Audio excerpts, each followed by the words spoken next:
just had to pretend to be set on fire for like 6 different versions of me being set on fire. And weirdly, voice actors, we like that kind of thing.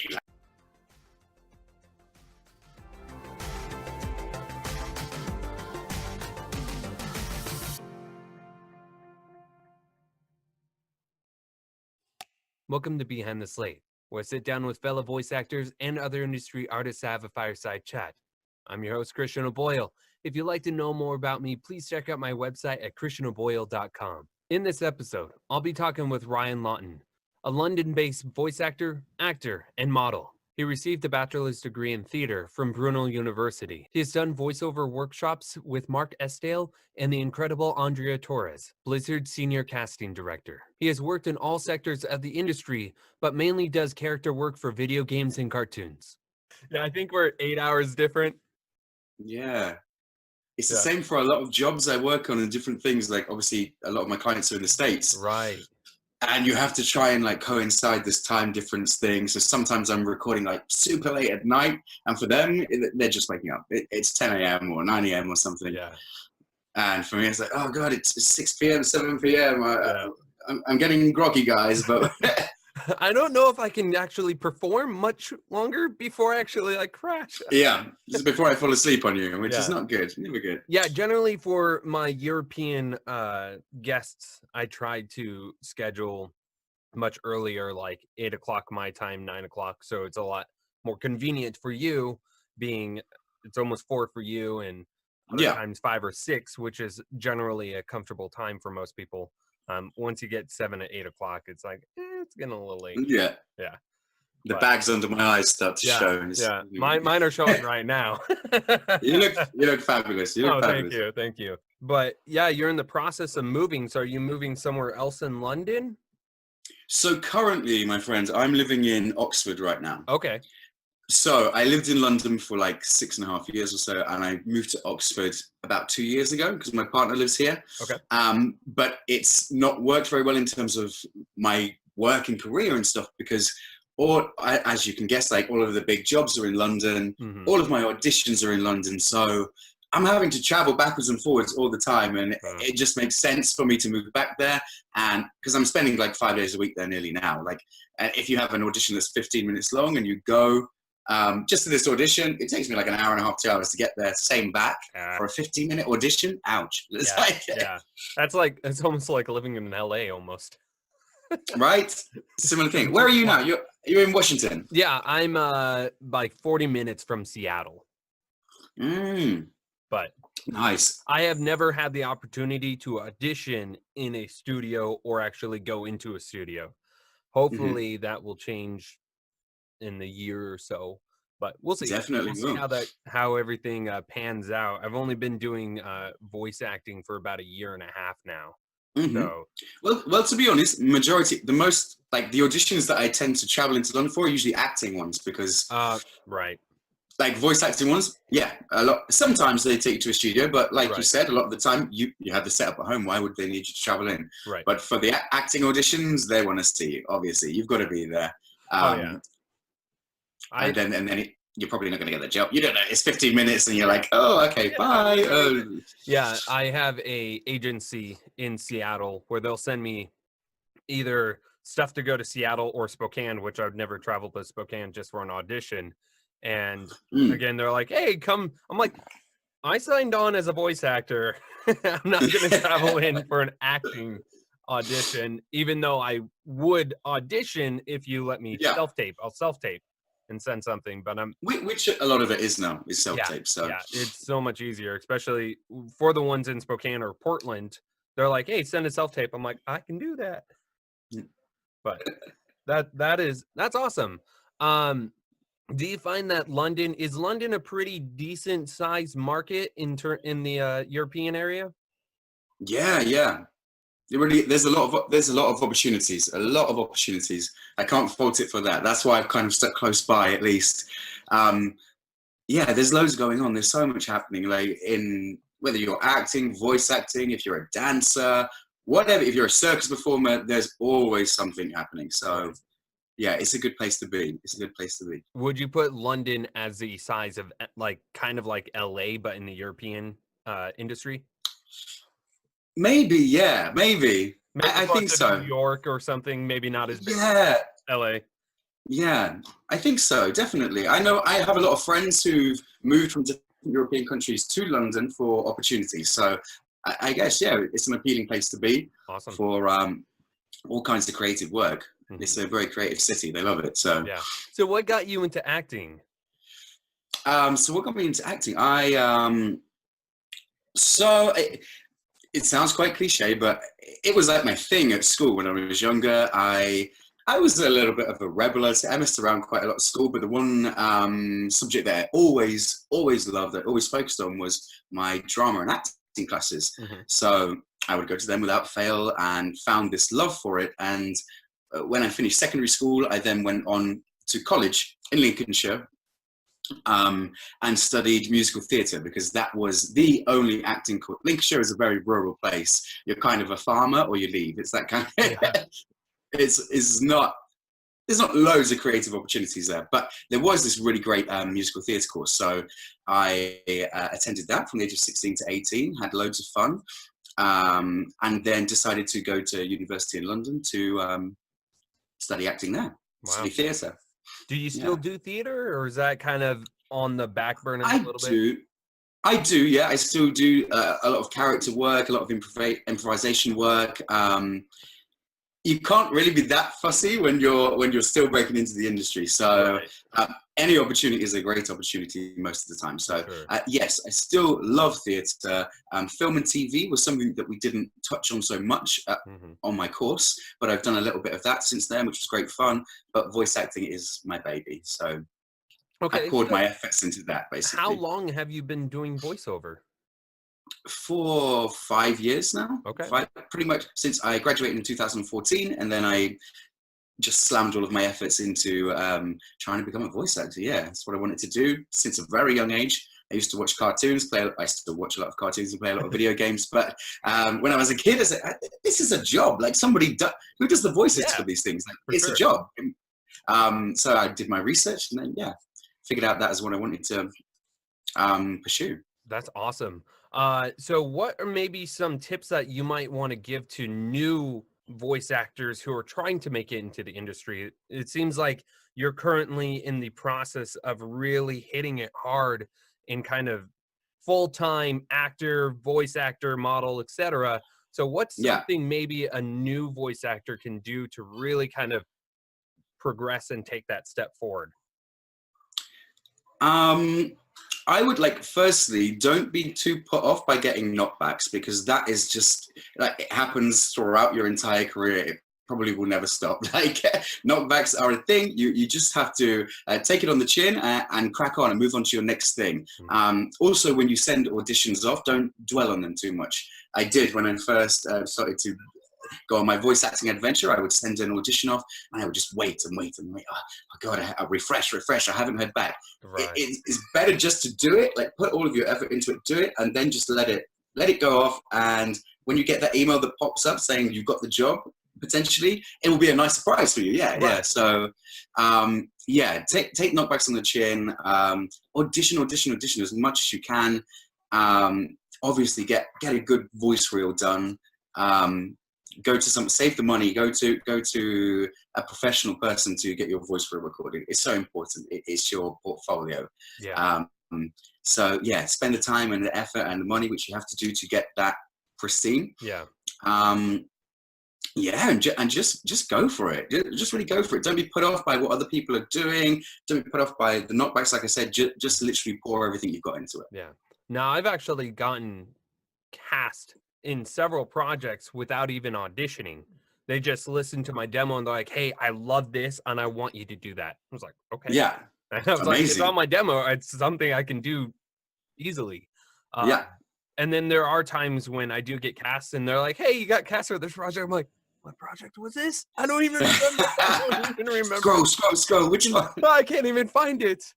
And then, yeah, you have no information to actually look up what the original casting call was. So you're like, okay, here we go. I'm excited, and I don't even know what it is. um, maybe what is the biggest struggle that you have found um, trying to make it in the industry? The biggest struggle that I found. Um, I think it is weird to go back to the knockback thing again, but that is at the beginning of my career, I did struggle with that. And it was like, oh God, am I good enough to actually do this? Because I've applied for like 10 projects and I've got nothing back from them. Right. And it's a struggle to start with because you doubt your own skill. Never doubt your own skill. Like, go to your acting classes as well. Like, acting classes are so important with voice acting. Like, your character needs to be believable, needs to be very natural. But that was something that I struggled with at the beginning. So I've learned now to take the knockbacks on the chin, but at the beginning it was getting me down a little bit. And I said, oh God, is this the right, have I made the right decision doing this? Yeah, for sure. Yeah, should I have been a doctor or something? No, you shouldn't have. You should have stick to your guns, stick to your guns. Right. I guess that was a struggle. You've got to make like a studio and a setup. Like at the beginning, I didn't have anything. Well, most of us had nothing. So it's like, damn, where do I start? Like I need to have a studio at home to audition for these jobs. Like no one's going to lend me their studio every time I need to do an audition. So getting the base together for the money to build, like get a good mic and get all the equipment that you really need. Once you've got that down, you've got your platform and you can just work up from there. Right, for sure. I think a lot of people always assume that, oh, voice acting, I must start with the microphone and then eventually I'll do my space. It's like, no. Do your space, then get a microphone because that microphone's going to sound like crap. Exactly. And it all comes hand in hand. It all comes hand in hand. Oh, yeah, for sure. I mean, currently I had the Rode NT1 as my first microphone. I was talking to a client and he goes, are you using a Rode NT? I never even told him. He's like, are you using the Rode NT1A or the Rode NT1? I was like, yeah. He goes, I can tell it has a very distinct sound. It's too bright for your voice. You're very sibilant. And I was like, oh. Damn. He goes, I would highly suggest selling it and getting the AT2020. I was like, that's downgrading. He goes, I can guarantee it's going to sound better for your voice. Right. And these people know what they're talking about. Exactly. It's like so I bought the AT2020 and I did a couple tests. And I was like, wow, this actually does sound better for my voice. And I'm down. For your voice. Yeah, I'm downgrading.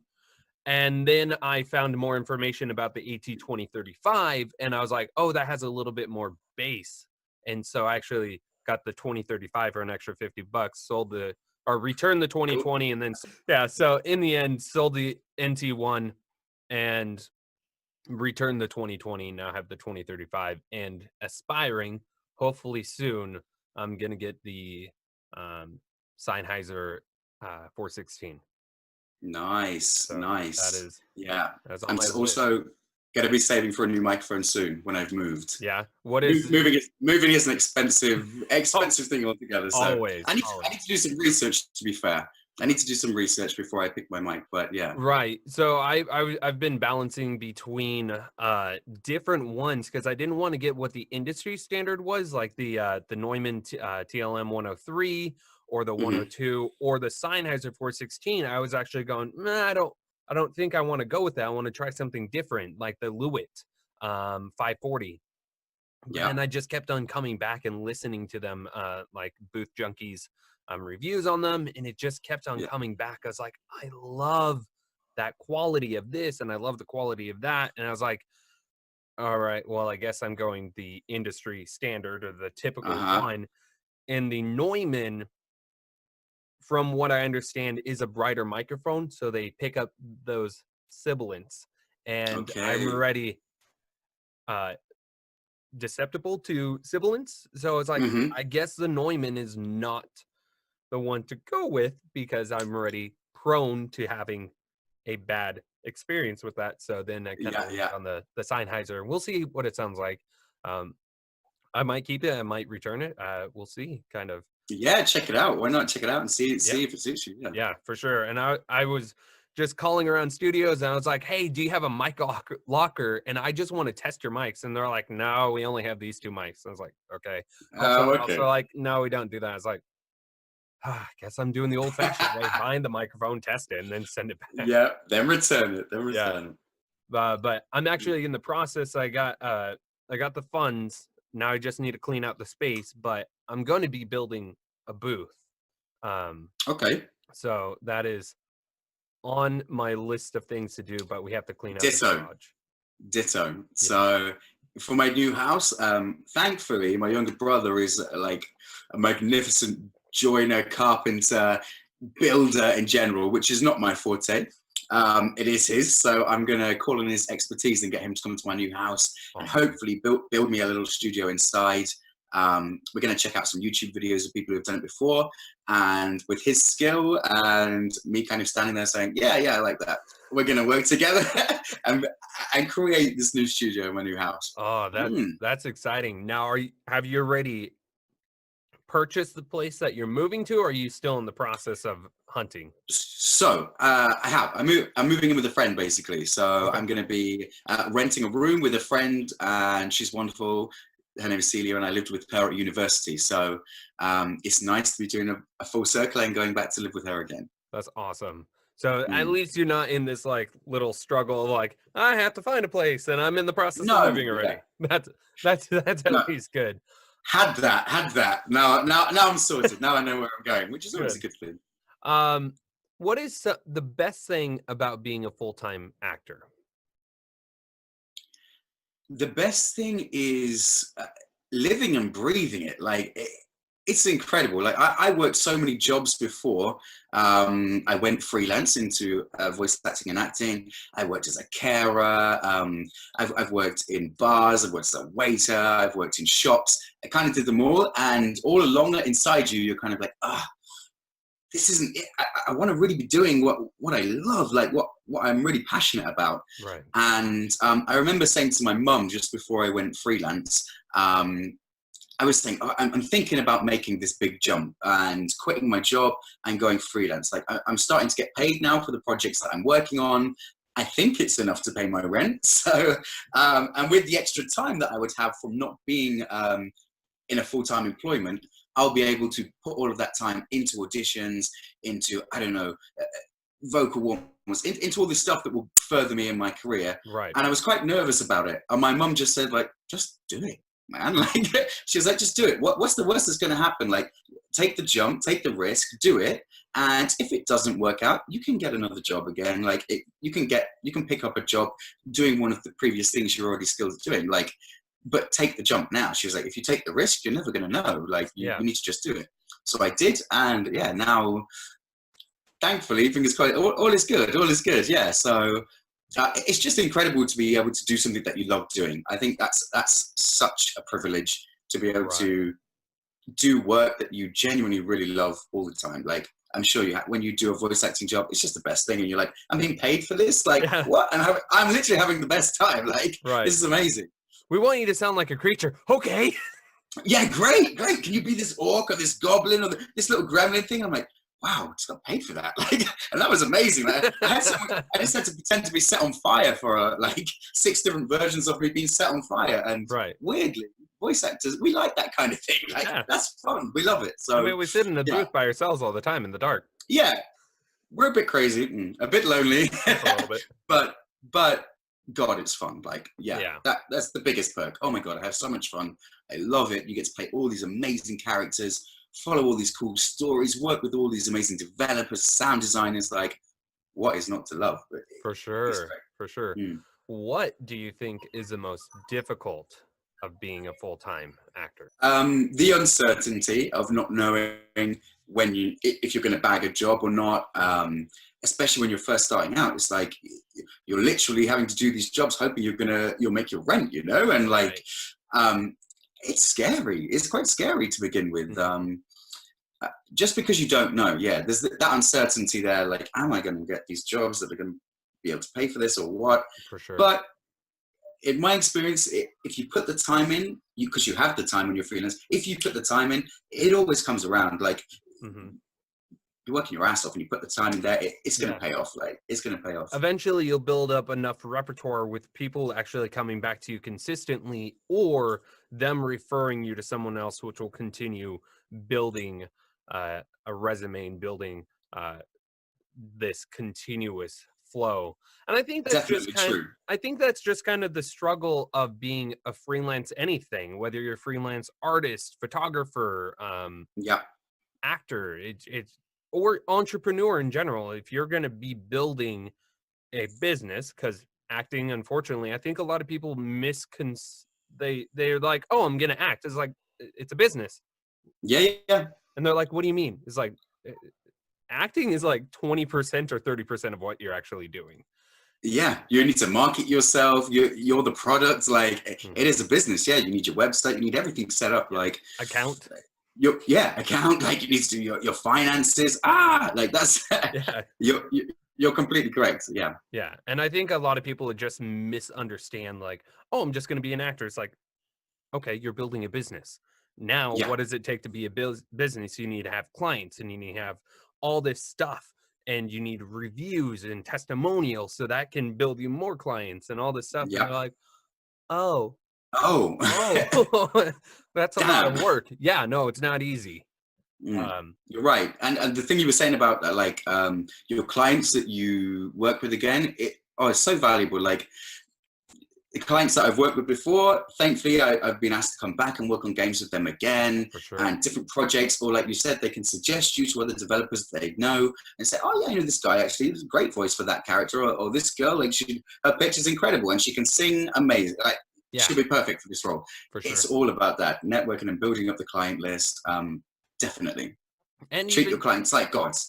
Yeah, or even other actors, because I find that I have actually gotten several audition opportunities and even roles because I knew someone else who referred me.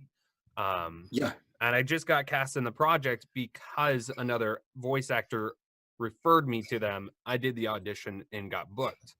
But I think that in general, just building up, and it's not like I'm going to make a connection with Ryan just because he is up there and he has connections. No, I'm going to build a connection, a friendship with these people who eventually might have the opportunity of referring one another, but that's not my goal. My goal is to build a connection and a friendship with everyone.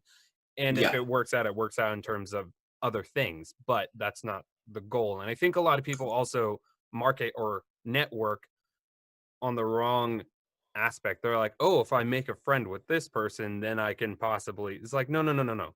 Friendship, connection. Yeah. Because we're sitting in a booth by ourselves. We need friends. Exactly. It's so true. Like, luckily in the UK at the minute, there's something called the Voiceover Network, which I have only been to one event recently too, but it was amazing. It's a social network. They have different events, and you get to meet loads more voice actors. And it's like, we don't get to do this ever. Like, we're all like, maybe like online, on Twitter and that kind of thing. But it's great to make like social events between you, like wherever you are in the world. Make these social events. Go and meet other voice actors, because like you said, you're stuck in a little padded room by yourself. It's great to go and talk to other people face to face. But even online, like if you've got Discord groups, if you've got these different groups online as well, great. Like talk to each other, make friends with each other. But you're right, not with the primary goal to be like, oh, maybe they'll be able to sort me out with this. But definitely connect with everybody. Yeah. Like, I've had people message me before and just say, oh, hi, like a little bit of a chat, like on Twitter or something. And then they're like, so where do you get your jobs from? Where do your jobs come? Where do your clients come from? Where do your jobs come from? And I'm like, whoa, I don't even know who you are actually. Like, you seem lovely, but I don't know. Like, do I just chuck that information out to you? Probably not. But let's go for a coffee if you want to. That's cool. Like, let's do that. And I think that's kind of one of the things that why I started Behind the Slate a little bit is, and I always mention this a lot to almost everyone. One of the things is, you can be messaging, say on Twitter or Discord. One, it's the awkward of reaching out of, hey, how are you? Instead, I go, hey, you don't want to be my guest so I can actually talk to you.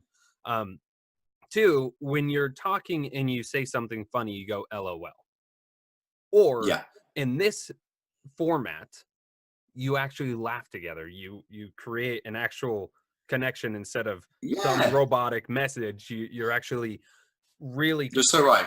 Yeah, you converse with someone, you get to know their personality, get to know them organically and naturally, the way we should be talking to people. And that's one of the things why I started this. I was like, I want to talk to people. and kind of do something more than what is currently. Yeah, and I think it's amazing what you're doing as well. Thank you so much for inviting me to Of do this with course, you. It's amazing. I'm humbled that you actually wanted to be one of my Oh, guests. 100%. I looked through some of the other videos as well. I was really enjoying like scrolling through them all and listening to all the other guys you've interviewed. So Yeah. I think it's a really cool thing. Yeah, Really for cool. sure. And actually, I think it's when I did Sarah McManus, I think you got brought up and she's like, oh, you should interview Ryan. I was like, he's a professional voice actor. Like, he's a professional actor. I'm like, I don't think I'm ready for that. she is a very lovely girl. In fact, we just had also like an online friendship. And then at this voiceover networking event that I went to, she was there. And it was like, oh my God, I can hug you. I can say hello to, like, damn. I was like, you're Sarah. Like, so it was amazing. Yeah. We got to like have a chat and catch up and talk to each other in person. Like, we had spoke a lot, like chatting online stuff. But yeah, it's great to have that connection with people. And this is a great alternative if you're over the pond or in a different country. For sure. This is fantastic. That's what we can do. Now at that voiceover network, I believe you had the opportunity to do some mocap. We did, yes, we did. I actually you could choose which workshops you wanted to go to, basically. There were several different workshops and you could pay to do extra days. And the two main workshops I did were not mocap ones, but I did do a little 2-hour session, a little 2-hour mocap session on the day, which was amazing. Loved it. Never done anything mocap before. Relates heavily to just doing like an acting audition. Right.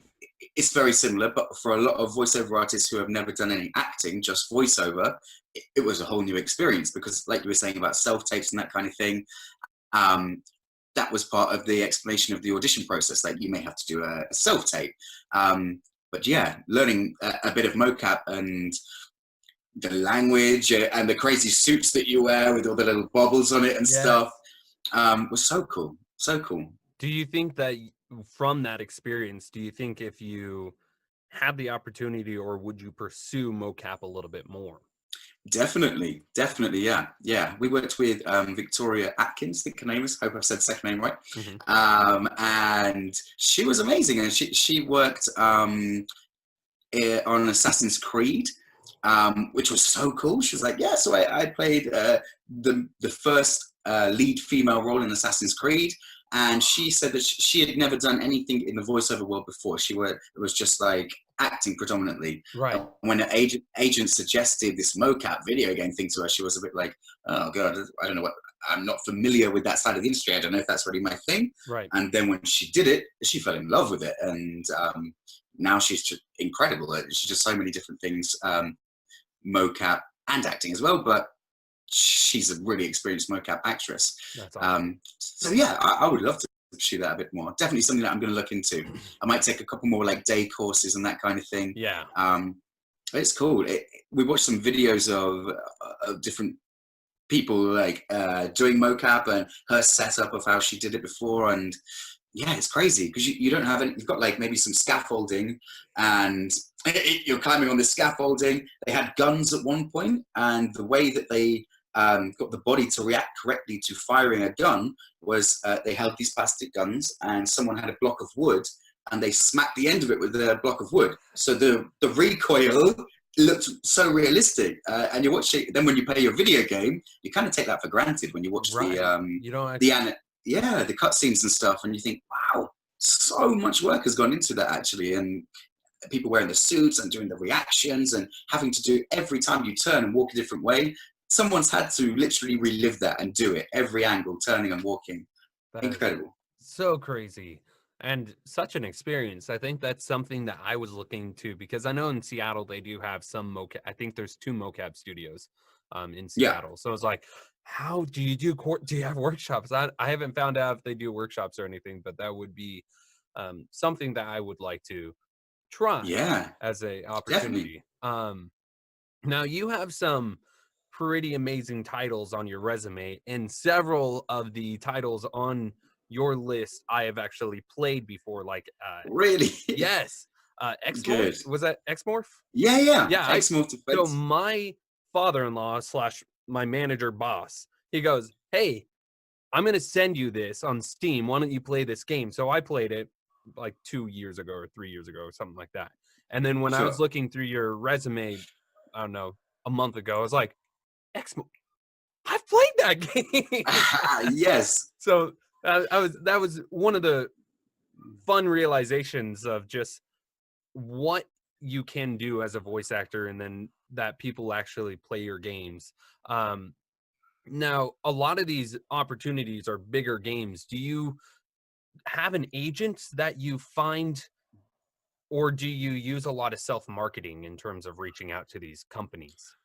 So I do have an agent, but I will honestly say I'm quite fresh with them anyway. And I would say for probably about 3 years of my career, I didn't have an agent. I just worked off my own back. And still now, the majority of my jobs are through either previous clients or marketing, like you said. Right. Emailing like mad. Email game developers, like do it. Game developers, audio companies, like do your research, and just once you've got all of your stuff sorted, your voice reel, your website, everything in place, just go for it. Like I was emailing like 20 people a day. Like, Right. man, just hit it hard, because they're not all going to get back to you, but some of them will if they like your work, and they will get back to you. Yeah. Xmorph, I can't remember how I actually got involved in Xmorph. I think again that was someone who I emailed and said, look, this is your work looks amazing. Like, it's got to be personal as well. Like, don't just copy and paste everything to every game developer. Do a bit of research into their company. Look at what games they've done. Like, and then you can have a bit more of a personal conversation about it. But incredible, the guys who made that game. I'm working on their most recent game now, Rift Breaker. Right. Which is their next game after Xmorph, and definitely check that out. It looks really, really cool. Is at the very early stages at the moment, but that's how I got involved with those guys, like literally just emailing, marketing, that kind of thing. That is so cool. I think a lot of newer voice actors misconceive.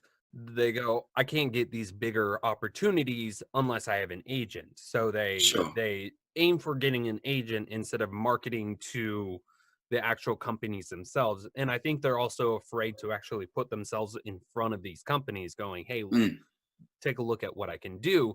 But I think also a lot of people connect incorrectly. They market incorrectly. They go, hey, here's who I am. Here's what I'm doing. I like your stuff. Let's work together. And it's like, that's not how you market. You should go, hey, I love what you're doing, everything that you're doing. Introduce yourself, and then ask them maybe a simple question. Like, I like, when I do my LinkedIn connections and stuff like that, I like to say, what do you find the most rewarding as a game developer?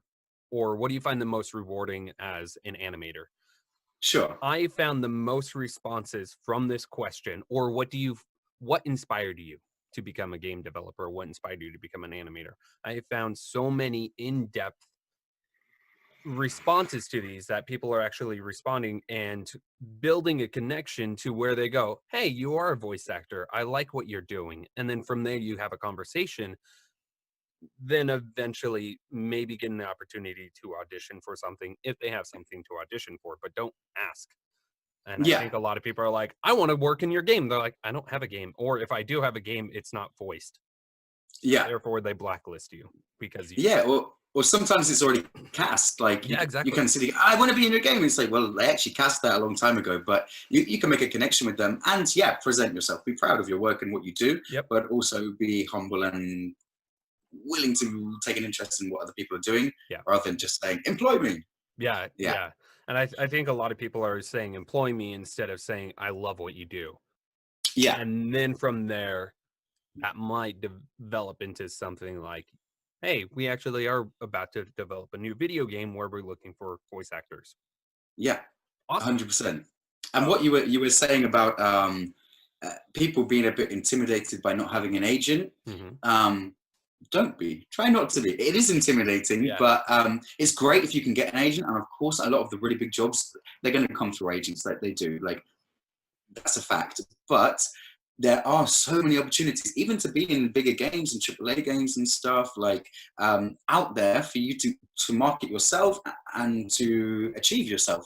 So it's definitely possible, definitely. Now, some of these bigger games, I'm assuming, were American or US based companies. Did you have to step into your own studio or into a professional, like a recording studio to do those sessions? Um, yeah, so the majority of the bigger games, they tend to, most of the clients, like you said, most of my clients are from the States, Hmm. and all over the place, like Poland, different places in Right. Europe, some in the UK, but the States quite a lot, for me personally. And they will tend to say, if it's quite a big game, that I will do my auditions and stuff in my own studio, and then a lot of the time they will say, okay, so we want to now take you to a different studio, but pick. I've had clients say, like, pick one that's close to you, which you know is a good studio. We will pay for you to go to that studio and record, and then we can talk to you live while you're there and direct you live. You'll have an editor there for you Hmm. to be constantly editing your work, so that's not something you need to worry about. Yep. And then, yeah, that's the process that it works usually. That's awesome. I like how the opportunity to audition for these bigger corporations, bigger games, can even be done anywhere. Yeah, I think that's where the industry is kind of taking, is you can be located. You don't have to be in LA. You don't have to be in London. You don't have to be in these bigger locations to audition and get booked for these yeah. larger games, these larger, even commercials and stuff like that. I've been seeing that even uh, uh, commercials are now either in your own studio or at least in a studio, Hmm. and your client is across in a different country, or your client is in a different state. And I think a lot of people are like, I need to get to LA, I need to get to Dallas. It's like, Yeah. you don't have to be. No, you don't have to be. You don't have to be. Like, some people like you to go to their studio. I know that, but uh, if also if you've got this really good quality studio and it sounds perfect in your audition, you're actually saving some of game developers. Like, you're already set up perfectly, and there's the sound quality is amazing for your studio. Yep. They're going to be like, wow, okay, we can book this guy or girl, and they can just record in their own studio because it sounds that good. Yep. Yep. Or they can pay for you to go to a studio that's close to you. It doesn't necessarily have to be that I'm going to fly you all the way over to the States. You'll have a studio somewhere close to you that you can go to, Yeah. and they can work with you live there. Yeah. And I know that, like, say Funimation or Sentai Filmworks, a lot of times they do like to have you in studio because you do a lot of Yeah. ADR, well, a lot of times. But I know that I did a workshop with a Funimation director, and he said if you're doing Walla or Extra, sometimes they'll hire someone outside the states. They'll send you into a studio, and you'll do an ADR session in that studio, called in to say that studio that you're working with, whether it's Funimation, Sentai Filmworks, etc. So Yeah. even that opportunity is starting to kind of process to where you can be in other locations. Definitely. It's a remote industry, so it's great. That's the great thing about it. You can work with clients across the other side of the world. That is a definite perk of voice acting in the industry. Yeah. You can work for clients. You can audition for clients who are in the States, who are in Europe, who are wherever. You Yeah. can still get your voice heard and get your audition across to them. Yeah. I know that one of my clients that I just did, I think he's from Poland. And then Hmm. someone in Germany reached out to me from Bodalgo, and I don't even have a Bodalgo account anymore, but I just have a profile. And he saw my profile, reached out to me, and I did 35 words and explainer video. They're like, oh, yeah, we'll send you payment by the end of the month. I was like, what? Amazing. Yeah. I know. Uh, Success. Now, you do a lot of different voices. You don't just do video games and cartoons, even though those are your bread and butter in terms of voice acting, or at least what you prefer to do, but you Yeah. also do other genres. What genre, besides character work and acting, do you most enjoy in voiceover? What other genre? Okay. I I find commercials can be really fun. I think it's really important as well for voice. Like, I love doing video games and character work and animations and cartoons. That is my thing. That's what I like to do. I like doing character stuff, but that can cross over into all sectors of the industry as well. So I've done commercials where I've played really wacky characters in commercials. Like, if you listen to commercials, there's some bizarre characters in there, like Yeah. really weird creatures in adverts and that kind of thing.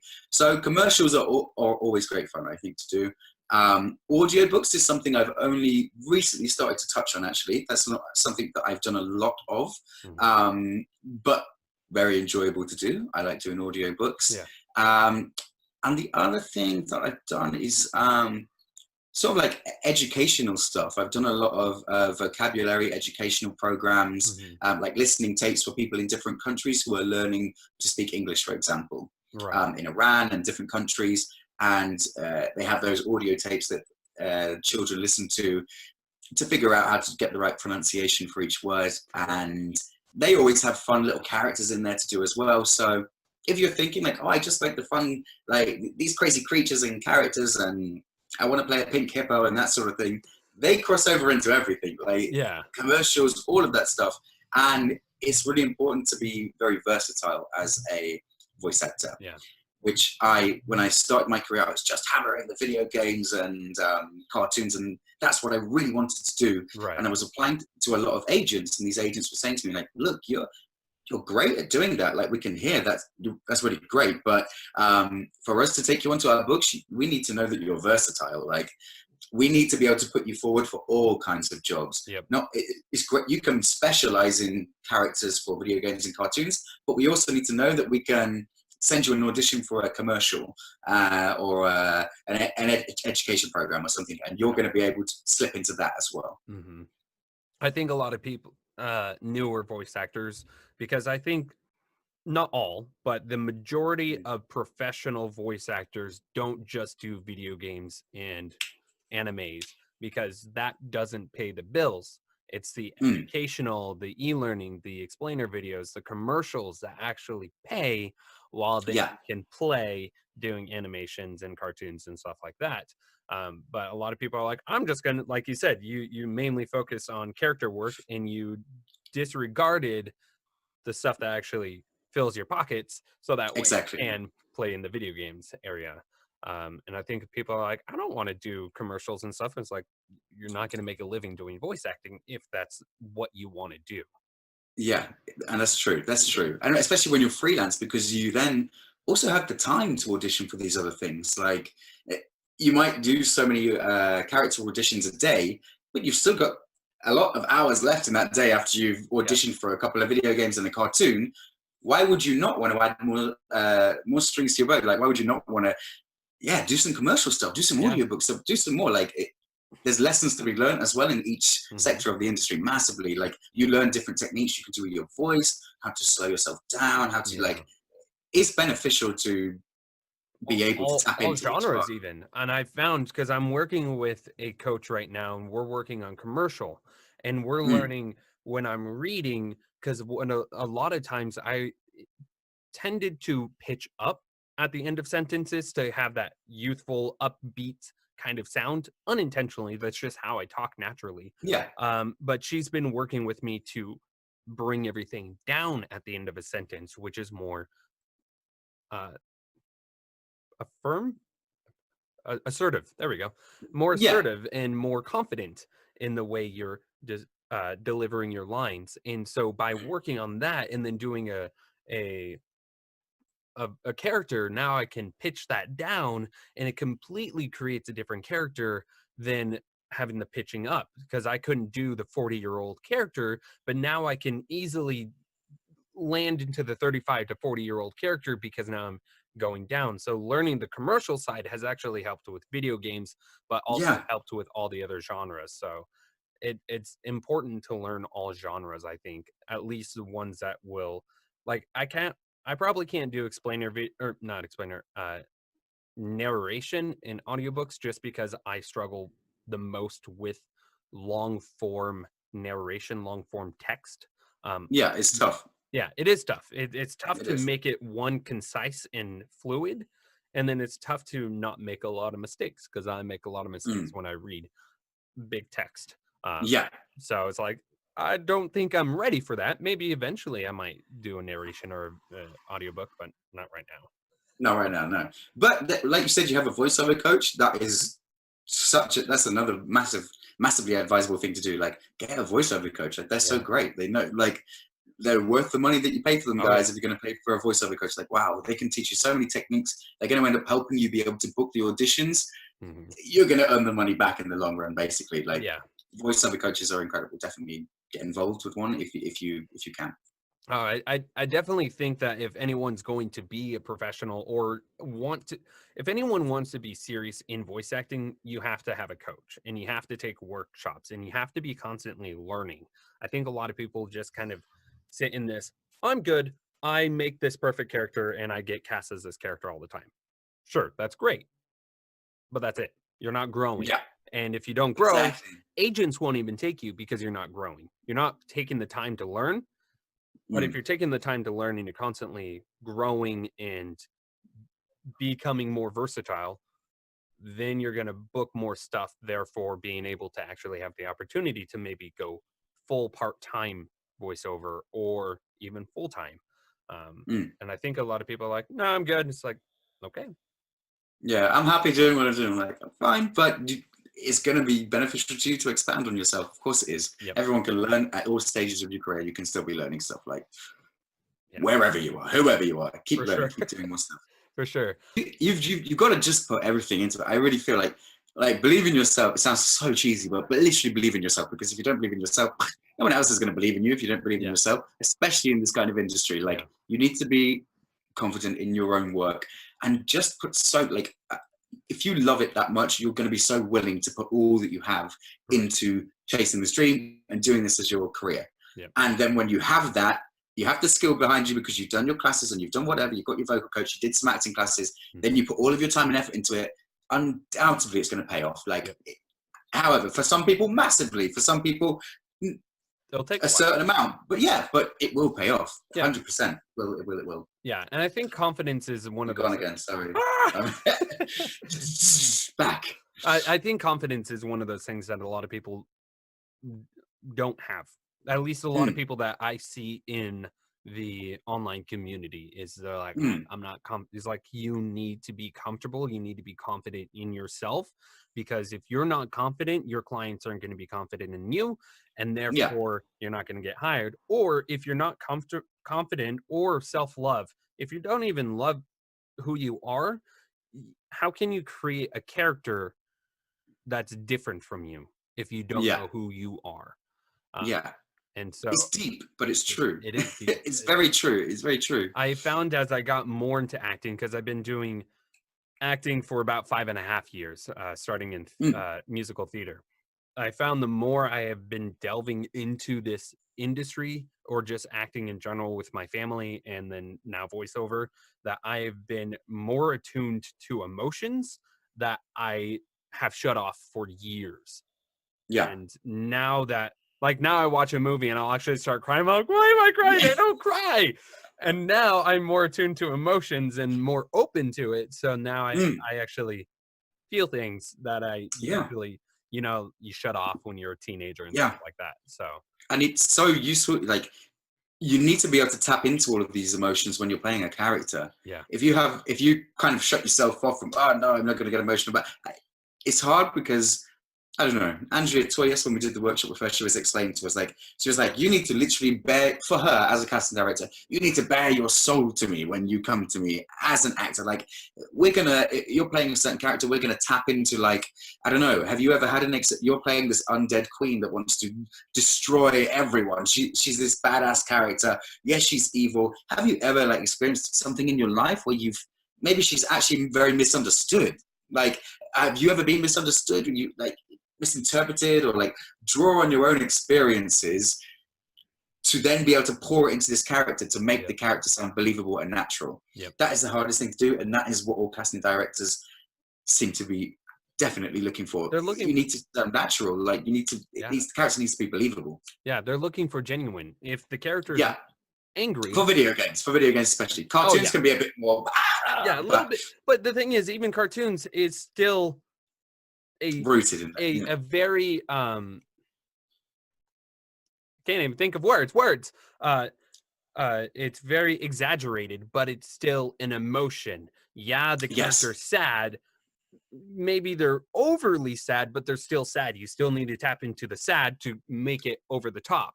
And for angry, you still need to tap into angry to make it over the top. You can't just go, all right, this character's angry. That's not going to work. And it's not going to be funny because you're one, not angry, and you're two trying to go over the top when you're already not there. Yeah, 100%. I agree. Yeah, it's one of those things too where it's very deep, like you said. You really have to understand who you are to understand the character that you're trying to portray. Yeah. So that's acting. That's the emotional part of it, but it's fun as well. It is fun too. Is there a project that you're currently working on, or maybe that just recently came out that you're most excited about? There is a project that I'm currently working. I've actually just finished it, but I'm not allowed to talk about what it is. Yeah. I'm not allowed to talk about it, but I'm really excited for it. I'm very hyped. I think within the next month, I'm going to be able to talk about it. It's zombie related. I'll say that. It's not. Yeah, and I love that. I haven't really done. I've done a couple of zombie things, but this one's it's quite close to my heart. So I'm very excited. So everyone watching this and listening should watch Ryan's profile to make sure when he releases it that you go to check that out. And for anyone who is actually waiting to see that, where can people go to find more about you and more about your work? So obviously I have a website that people can head to if they wish to, is www.ryanlawton.com. That has like a list of what's new, like projects that I've been working on, projects that I have worked on in the past, a little bit of my acting work, a little bit of modeling, a little bit of everything on there. And then obviously Twitter as well, at Ryan Lawton. Head over there, let's be friends, let's connect on there too. Awesome. Well, thank you so much for being on the show, being on the podcast. It was a lot of fun actually getting the opportunity to talk with you. Yeah, man, thank you so much for inviting me. I feel blessed, honored that you invited me to come on here. So thank you very much. Thanks for listening to Behind the Slate with guest Ryan Lawton. If you liked the episode, please subscribe to the channel and click the bell button to stay notified. Cheers. I'm ready for the call, and now I'm like, I'm not even awake. I just thought, I was like, do you know what? I'm ready now if he wants to go now. Totally forgetting about the time difference. Apologies, I've disconnected from you. Give me a second. And you're back. You're back. I don't have the time. What's this button do? Like, full hard, I started running. Maybe it took me 2 years to find the right direction to run, but I've been running. Exactly, yeah. And I found my direction. I'm going for it.